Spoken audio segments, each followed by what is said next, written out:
Welcome back. It's been 1 year of President Bola Tinubu since he assumed office as President and Commander-in-Chief of the Armed Forces of the Federal Republic. And we've talked about a couple of things. First was the security situation. You just listened to the Chief of Army Staff. We had before then spoken to experts, analysts who are also in the know as far as security in the country is concerned. But we're shifting gears now to the issue of the economy, that reality that faces all of us. Literally, everybody's an economist in his own way or the other. But we're bringing the experts to speak to us and tell you what the numbers look like from then to now. But I'm not doing this alone. I'm being joined by our business anchor, John Mekwa. Thank you, Jeffrey. Good evening. Good evening, everyone. It's good to be on this side of the studio, different from our business studio, which we do daily. Absolutely. So, I know that you have a reason for being here. So let's walk through it. I'm passionate about the economy. That's why I'm here. You like the numbers? I love Absolutely. them. Yeah, like they tell you the reality. So you're going to tell us the facts behind the figures. Okay, but we'll start with Mr. Bismarck Rwani, the Chief Executive Officer.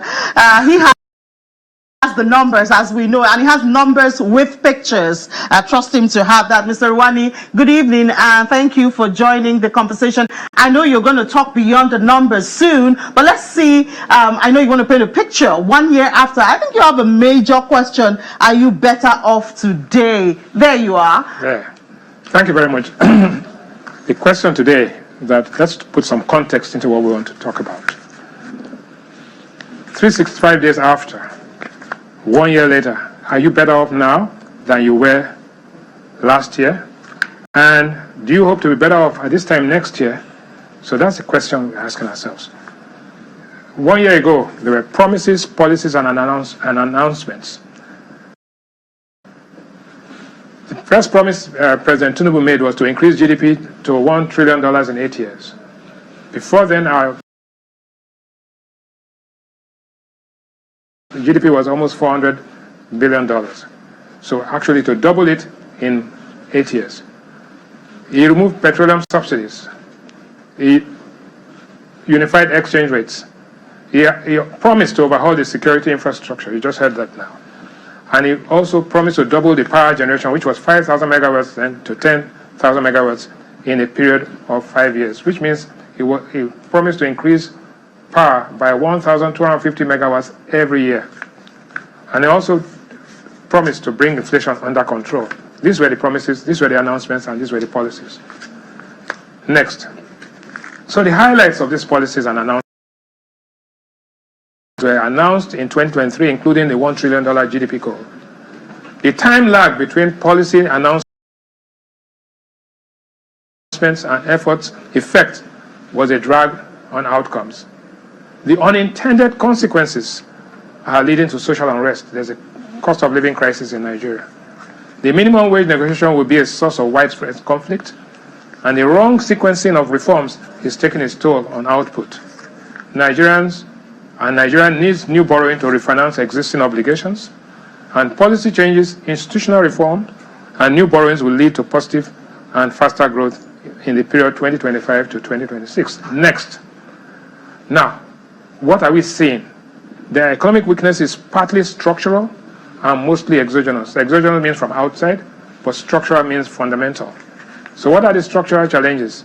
Rent-seeking market structure, energy crunch, 4,000 megawatts, regulatory bottlenecks, declining labor productivity, and demographic pressures, including urbanization. Exogenous shocks, COVID disruption after COVID, global supply chain disruption, political tension, high global interest rates, transitory developments, cost of living crisis, wage agitation, and social unrest. Next, please. Now, what really happened? This is very important. What happened in the last 1 year? Before, we're growing at 2.91%. That was last year. After, we are now growing at 2.87%. So our growth has actually declined by 0.04. Headline inflation was 22.41 last year when Bola Tinubu took office. It is now 33.69. So it has deteriorated by 11.28%. And this food inflation was 24.82. It is now 40.53. It has deteriorated by 15.71%.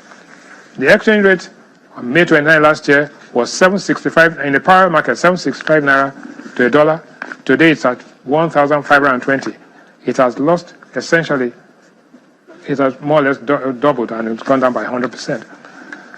Difference between parallel and official market, official rate. The difference in May 29 last year between the parallel market and the official rate was 295 naira to a dollar.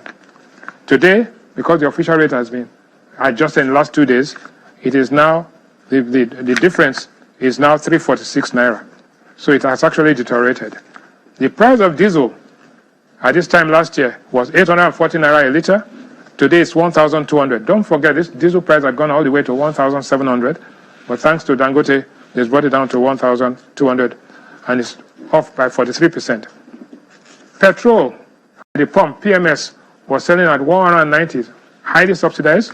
Today it's 580 in most parts of the country, 617 naira. So the price of petrol has actually increased by 205%. But generally speaking, efforts were commendable, but outcome was average. Now let's go to oil production. We are producing 1.15 million barrels of oil a day. Last year, this time, we are now producing 1.28, which is a marginal increase of about 11%. Federal Allocation Committee was sharing 10.2, the total FAC last year was 10.92 trillion. Guess what? Because subsidy removal and reduction, we now are sharing 14.39 trillion. So revenue accrued and revenue shared has increased by 31.78%. The deficit as a percentage of GDP was 4.21% of GDP, and now it's gone to 5.50% of GDP. One, because GDP has reduced, but revenue has increased, but it's a negative variable. Real positive interest rates, it was minus 4.55, and at this time last year, it is now minus 7.21. So it has deteriorated by 2.66%. Total external debt was $42.7 billion. Today, it is $42.5 billion, so it has improved a little bit. External debt per head, every Nigerian was owing $179 last year. They are now owing only $178 per head. The gross external reserves was $35 billion last year. It has dropped by 7% to $32 billion. The minimum wage as of last year was 30,000 naira per head, per man, per month, and now it's open to bargain. Next slide. So, economic impact and unintended consequences. This is the big picture. The gross fixed investment, which drives growth, was $154 billion last year. It is now down to $105 billion, down by. It was 30 trillion naira at this time last year. Now it is up to 55 trillion naira, up by 83%. So stock market investors are making money. National savings as a percentage of GDP was 33% by this time last year, is down to 29%. Life expectancy at this time last year was 55.8. It has improved by about 3 months to 56.1. Ships awaiting berth at the ports in Nigeria were 12 at this time last year. They are now up to 15. So it has improved by 25%. And grid collapses were 12 times last year. That means the grid collapsed once every month. But this time it has collapsed only 5 times. So some improvement there. Next. So in general, we have the good, we have the bad, and we have the ugly. What is the good? Tax and other revenues have more than doubled. FAC increased to 14.39 trillion. Dangote refinery and other modular refineries are commenced operations. Forex backlog has been cleared by over 7. Credit rating upgraded to B. Outlook. Oil production increased to 1.34, and international fares have actually reduced. What is the bad? Nigeria used to be 32nd largest economy in the world. Today we are now 42. In Africa we're number 1, but now we are down to number 4. Inflation, which was at 24%, is now 33.69%. Our public debt has risen to 97 trillion. What is the ugly? Terrorist attacks continue. Power grid collapse is there. Exit of multinationals, Egypt, Procter & Gamble, escalating cost of living, and there's a crisis there. This is food inflation, and you can see it here. It's rising. and driven by post-harvest losses, insecurity challenges, and poor storage. So this is bad news. So how does it affect you, where you're sitting down at home, and Ini and Jeffrey? One, at this time last year, you bought a bag of rice for 35,000. Today, you're buying it at 80,000. It has increased by 129%. It actually got up to 95,000. Gari, very, very difficult. Gari was 28,000 a bag at this time last year. It is now 50,000. As a matter of fact, it crossed this and went back. Beans has become a major problem. Beans was 30,000 naira this time last year. It is now 95,000. It's gone up by 217%. You need beans for protein. A loaf of bread at this time last year was 900 naira. It's now 1,600. And a tuber of yam was 2,000 naira at this time last year. It is now 10,500. And guess what? The big problem is tomatoes. Yeah. Tomatoes was 40,000 a bag at this time last year. It is now 150,000. Yeah, but Mr. Rwani, we hear there's so many factors feeding to this, especially the tomatoes. There's the news of pests. It's a planting season, you know, and so I mean, is it just the economy or the other things? No, I think you can. I'm not done. This is evidence-based analysis. This is a fact. Mr. Rwani, apparently we have a lot to talk about. Yes. We're racing against time, and we know you have a seat on the table. Well, let me just take one more slide. 30 seconds. Next slide, please. There's a non-food basket. This is you did the food basket. Transport for Lagos to Abuja. At this time last year, it cost you 20,000 to go by night bus. Now it's 33. It's up 68%. Obalende to Woronshoki. It was 300 naira this time last year. It's now 500, up 67%. Lagos to Abuja was 38,000 last year. At this time, it's now 80k, 111%. And Lagos to London, thank God, is now dropped from 2.6 million to 1.4 million. We say thanks to Air Peace for that. Thanks, sir. And finally, so our ranking amongst African countries has actually declined. In other words, we used to be our GDP growth is 2.98, and South Africa is 1.93. Kenya has 4%, Ghana has 3.8%. Inflation, we are 33, South Africa is 5%, Kenya is 5%, Ghana is 25%. GDP per head, that is our wealth. Yeah. Every Nigerian is worth only $1,111. Guess what? South Africa, every South African is worth $6,700. Kenya, $2,000.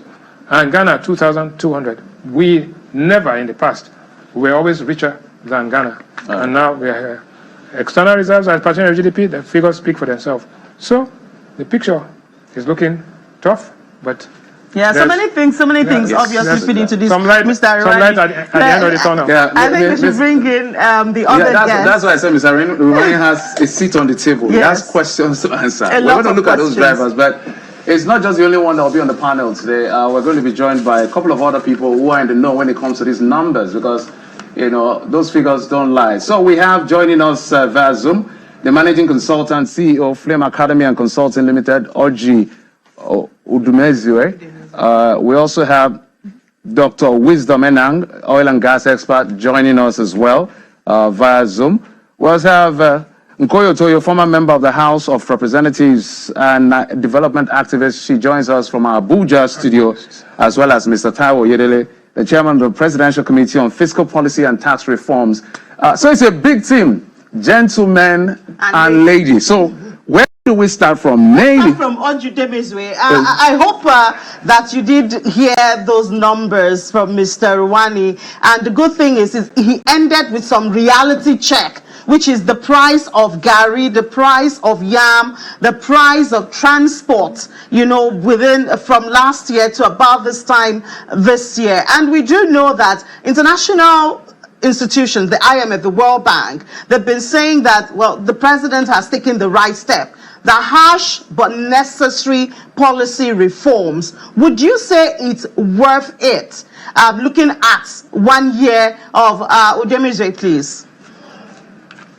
Yeah, thank you for having me, Ini, and your team. Sending my greetings from the city on 1,000 hills. I'm in Kigali at the moment, and I thank God for Nigeria, and I pray that we'll make progress going forward. These numbers are very scary. Nigerians are, very badly impoverished, and they are suffering greatly at this point. People are begging now, not just those who are unemployed, even those who are working, their salary cannot take them home. There is so much hardship. So you can say that in the past 1 year, Nigerians have been left much, much worse off than they were a year ago, and that's the reality. Everybody is feeling the pinch. The numbers are not looking good. I wish that my own friend and senior brother had also shared our current debt service to GDP ratio, as well as our current debt to GDP ratio itself.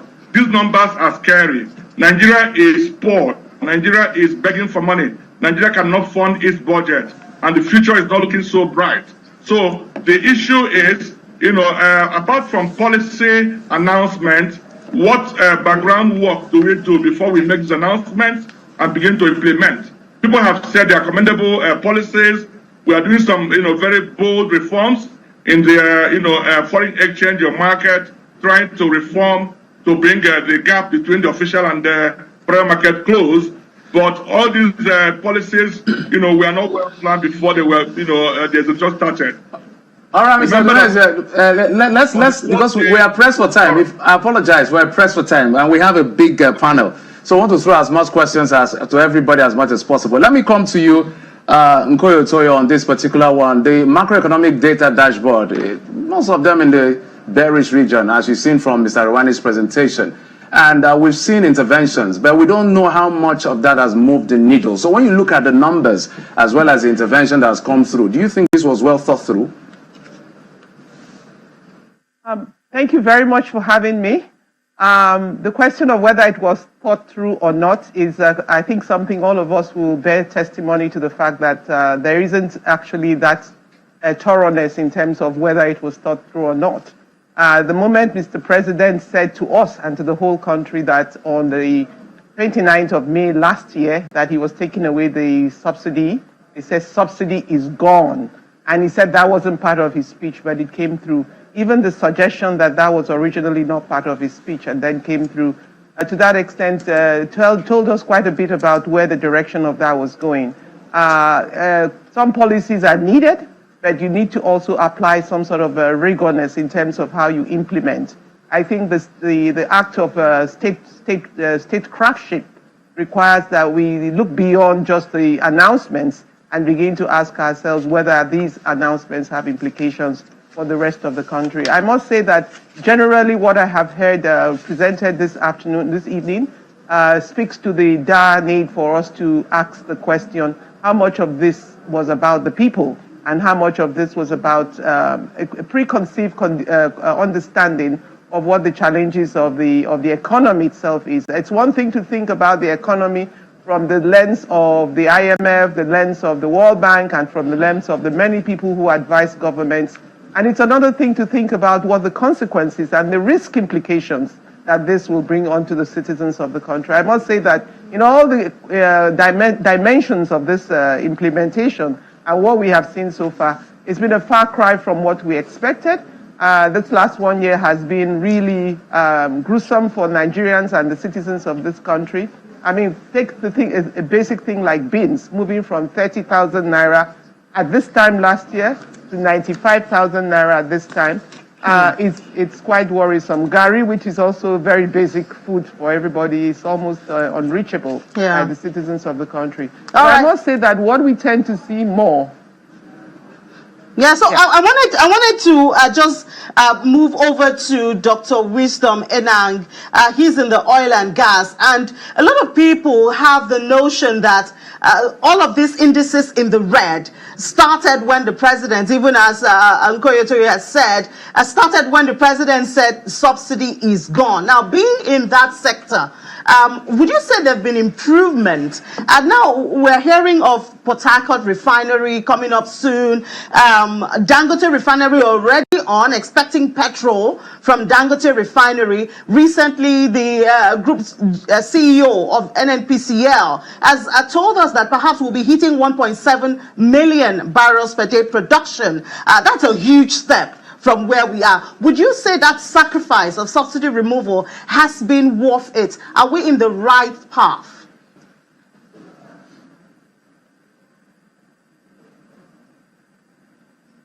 I think when we look at the subsidy removal, it was, at the time that it was the subsidy was taken out, I don't think we had that many options as a country, just because of how much the bill was coming up for us and being able to sustain that bill. The other thing is I think the biggest problem that everybody had was the lack of the alternative before the subsidy was taken out. That being said, it is very clear, right, that subsidy removal was always going to create an incentive for the local industries, for example, being the Dangote refinery, which has come out to save the day, just like we saw in the statistics earlier. So it's been a very good development for the fact that at least we have something in the interim that we can definitely look out for an optimistic future. It would be better if we have the government-owned refineries also looking very optimistic in terms of the actual startup and post delivering of the fuel to the Nigerian public. But yes, the subsidy removal in terms of the downstream sector, it was actually very advantageous. And one of the things that we need to understand is the price we were paying before for petrol was actually not obtainable anywhere else in West Africa and in most parts of the world. So I think right now, even until now, we're still quite cheaper than a lot of African countries. But then it frees up the sector for investors to come and it's good to see what the Dangote refinery are doing more from an interventionist standpoint, to help the Nigerian economy to meet its energy demands, as well as do so in a way that the price is not so harsh on consumers. All right, so let's bring it back to the studio. Mr. Arwani, I know you threw those numbers at us, so... I think Mr. Arwani should give us a solution. Haven't done so much research. No, before we come to solution, the question I wanted to ask him is, we've seen the GDP drop from what it was in 2022. 2023. 2023. Even the fourth quarter of 2023. The rate has increased, but in value it has dropped. Yes. And you talked about the per capita income, it has always dropped. So what exactly are we going to be selling to investors when the purchasing power citizens has come down?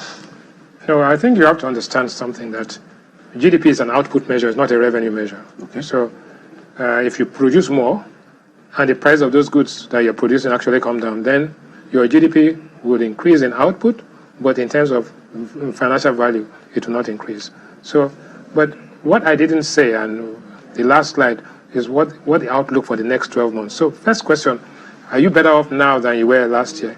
Definitely not. You're struggling. But will you be better off at this time next year? The answer is yes. Why do I say that? Inflation is projected to decline from 33% to 18% in 2025. So by next year, right, end of next year, you'll be at 18% from 33%. That's a significant improvement in inflation. Fiscal stimulus, the federal government is going to put some money into the stimulus package and all of that, and that is about almost 6 to 7 trillion. Impact on GDP is not going to be that much, but it's going to be something. Minimum wage. Now we're talking about, the guys are asking for 400,000. 490,000 or something, and what's on the table is about 60,000. We think that we'll settle around 90,000. Even if you settle at 90,000, it will be 200% because the former minimum wage was 30, and you go, can companies afford this? Because if companies cannot afford this, then they are going to lay off people. So the union's aspiration should not just be for wages, but to ensure that their people are at work. So that's another thing. Gross fixed investment is bound to rise sharply in the next year, and the exchange rate will stabilize, in my judgment, at about 1,350 to 1,450, not 1,900 or 2,000. Or 700. No, so that's what it is. Economic growth will accelerate to 4 to 5% by 2025, 2026. and Nigeria could regain its position as Africa's largest economy by 2027, 2028. Yeah, but That's Mr. the Rani, outlook. I mean, even the drop in Nigeria's position, Yes. the drop in the GDP, a lot has been connected to the fall in the value of the naira. So is that the realistic, or is it just because of the value of the naira? No, part of it is a devaluation of the currency, because you compare when you are comparing GDPs, you use the dollar comparable. But that happens from time to time. But the reality is that Nigeria's growth rate is slower than its population growth rate, 1. 2, Nigeria has not been attracting investments, both domestic and international investment. So whilst we have solved the revenue problem, and Oyedele will attest to that, and that's why we are sharing more money, and but the question of growth and investment, we have a growth problem, we have an investment problem, and that has to be addressed. But the time between when you put out those policies and when you get the impact is what we are trying. So for the next 12 months, last 12 months has been average outcome and difficult starting point. Next year, I think we are going to have great effort and above average outcome. All right. That's what I'm saying. All right, Ms. Algie, let's bring it back to you. Let's talk about productivity, which is a big question. At the end of the day, everybody says productivity, productivity, productivity. Our balance of trade, from the numbers we see from the MBS, I think is in deficit. Yes. Ms. Algie Odumeje, if you can give us an answer to this particular question, what are we missing to ramp up production? We have a low-hanging fruit. We are seeing appreciation, but our target, we have not met it. So what are we missing in trying to ramp up production that we're not doing, and we're not seeing those numbers? FDIs, maybe it's a long-term thing. FPIs are coming in. Their FX accretion is coming in, but they can run away anytime. So let's talk about what we can do to improve our productivity. Power. Okay, I'll make it as fast as possible. I have a number of recommendations to make. One, Nigeria can never get productive if we don't have power to fuel activities in the economy. It's a major issue, and we're forgetting. We don't give it attention. We cannot run Nigerian economy, at the level of 4 to 5,000 watts of electricity. It's never done. It can never be done until we improve that. Nothing can happen. So I suggest that some of my own opinions, though, some of the white elephant projects that we're talking about, maybe the coastal road from Calabar to wherever, can hold on a bit and we deal with this power issue. Everywhere else in Africa you go to, from Kigali to Nairobi to even other small cities, Freetown and so on, you have nearly 24-hour power supply. Why not Nigeria? Why can't we do that in Nigeria? We need to move to minimum of 20,000 megawatts of electricity for us to ensure productivity. 2, as we fight inflation, let us remember that Nigerian factories and producers can never be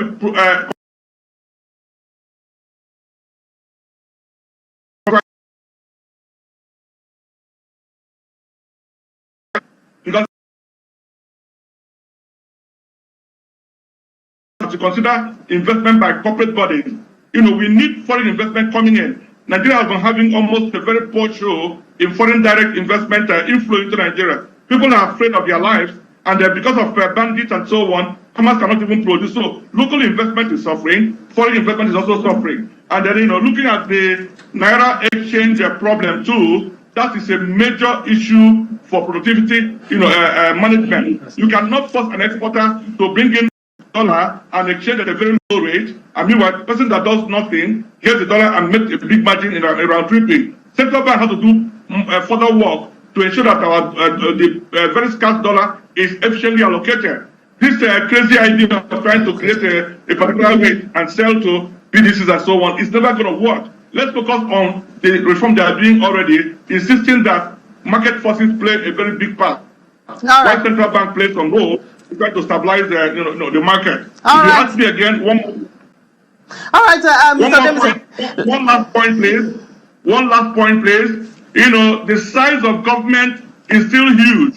The Oronsoye report will say we are going to implement. We haven't heard much about it again. And mind you, whatever we have gained in revenue or saved from the subsidy, as long as government spending remains very large, in terms of the current size of government, we can make progress in terms of productivity. All right, Mr. Ojude, thank you. Let's go to Ms. Koyo Toyo in our Abuja studio. So I think I'll just speak on the last thing Mr. Ojude talked about, which is the price of gold, the cost of running the government. And we've had some pronouncements by the government, this present administration, reducing ministry, merging them, reducing portfolios and all of that. You are a former member of the House of Representatives.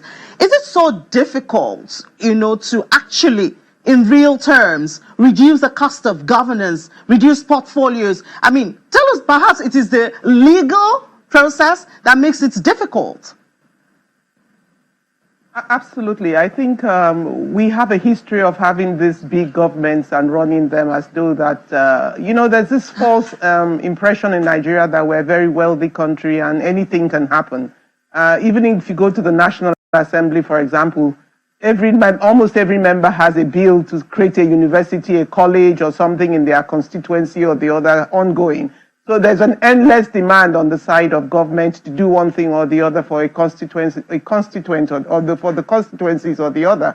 So there is an endless demand on one side, but there's also the constitutional question of what can you do and what can you not do outside and within the Constitution. There are things you can do within the Constitution which are legitimate, like, for example, nothing stops Mr. President from reducing the number of ministries he has, and even going to implement the Steve Orosonya report which he talked about. All of that is within his powers to do. But we've seen that, contrary to the expectations of this government, he went ahead to appoint, I think, 40 or so ministers, which is in excess of what any other president has done. That in itself suggests to us that he wasn't in the business of reducing the number of persons in government. So in as much as that there is scope for him to do something, even within the constitutional ambit of what he hasn't done exactly that to the best of my knowledge. The other thing is that there is an intergovernmental level. I hear Mr. Rwani saying that in terms of revenue, we're seeing a lot more cash. But in terms of the management and use of that cash, we're seeing a lot more less control and less application in terms of solutions that we are looking for in the country. Let me quickly add that as much as I hear him say, Mr. Rwani say that next year the forecast will look better, I wonder what the situation will do for the huge food deficits that the country is going through. Climate change has not been addressed in the context of what it means for the future of food and the security of food, and that's something we need to pay a lot of attention to, and the implications for the long term in the country. I think what we need to see more, I hear him talk about the fiscal stimulus. I think what we need to see more is what the comprehensive plan for the next 4 years is. Let's get away from the flip-flop that we are seeing in policy, where one thing is tried, another thing is almost like an error, to a more certain and more determinable direction in terms of where policy of government is going. So we now know what the implications of removing PMS is. We know the implications of the measure of the exchange rate and all of that. What next do we do? And whatever we do, we must remember that the people are hurting. 90,000 naira is still a far cry in this inflationary context to deal with the extreme aggravated multi-dimensional nature of poverty that has been created in the last 1 year. Anybody who tries to ignore the intensity of that problem is actually also saying to us that, it's important to please the economic parameters and deal with the economic demands of our country. If I may pause, we're totally out of time. Your thoughts are quite insightful, but we understand we're totally out of time. There's a tradition we have in assessing the president. So let's stay with you. Average, above average, below average in the last 1 year? Just a straight answer, madam. In the management of the economy. Yet. I'm not impressed. All right, let's come to Mr. Oji. Mr. Oji, if you're there, average, below average, above average? Well, I will suggest average. I won't say far below average. The intentions have been good, but the timing of the policies have not been right, and the management of those policies are not quite okay. Average, they can do better. All right, let's go to Ms. Enang. Ms. Enang, quick one. Ms. Enang, if you... Definitely for me, I'm going to say we need to put into context the fact that the president inherited an economy that was almost failing completely. All right. And to put a lot of initiatives to actually even give a rival chance. All right, although we didn't get it, so let's put it on record. Average, below average, above average. We had a network connection. Average. Above average. Above average. Above average. Mr. Rwani, Yeah. you're the numbers man. Maybe you want to give us percentage. Efforts commendable. Okay. Outcome average. Wow. We must thank all of you for your insight. Mr. Ojo Dumeze, Managing Consultant, CEO, Flame Academy and